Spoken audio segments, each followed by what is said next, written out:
ನಮಸ್ಕಾರ. ಇವತ್ತು ಗುರು ಪೂರ್ಣಿಮಾ. ಎಲ್ಲರಿಗೂ ಗುರು ಪೂರ್ಣಿಮಾ ವಂದನೆಗಳು.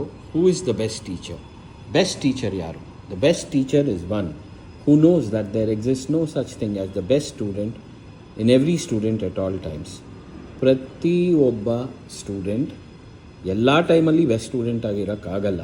ಕೆಲವು ಸತಿ ನಾವು ಕೂಡ ಕ್ಲಾಸ್ನಲ್ಲಿ ಮಸಾಲೆ ದೋಸೆ ಬಗ್ಗೆ ಯೋಚನೆ ಮಾಡ್ತಾ ಇರ್ತಿದ್ವಿ ಪಾಠ ನಡಿಬೇಕಾದ್ರೆ.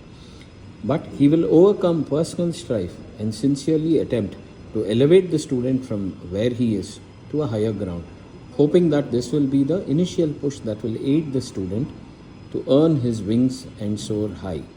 ಆದರೆ ಒಬ್ಬ ಒಳ್ಳೆ ಟೀಚರು ಅವನ ಪರ್ಸನಲ್ ಇಶ್ಯೂಸ್ನ ಪಕ್ಕದಲ್ಲಿಟ್ಟು ಸಿನ್ಸಿಯರ್ ಆಗಿ ಸ್ಟೂಡೆಂಟ್ ಏನಾದರೂ ತಿಳಿಸ್ಬೇಕು ಅನ್ನೋ ಆಸೆಯಲ್ಲಿ, ಕಲಿಸ್ಬೇಕು ಅಲ್ಲ ತಿಳಿಸ್ಬೇಕು ಅನ್ನೋ ಆಸೆಯಲ್ಲಿ ಅವನು ಒದ್ದಾಡ್ತಾನೆ. ಹೋಪಿಂಗ್, ಅವನ ಆಸೆ ಏನಂದರೆ ಸ್ಟೂಡೆಂಟ್ ಕಲ್ತಾದ ಮೇಲೆ ಅವನಿಗಿಂತ ಎತ್ತರಕ್ಕೆ ಹಾರಬೇಕು ಅಂತ. ಸರಿಯಾ? So happy Guru Purnima. Have a nice day.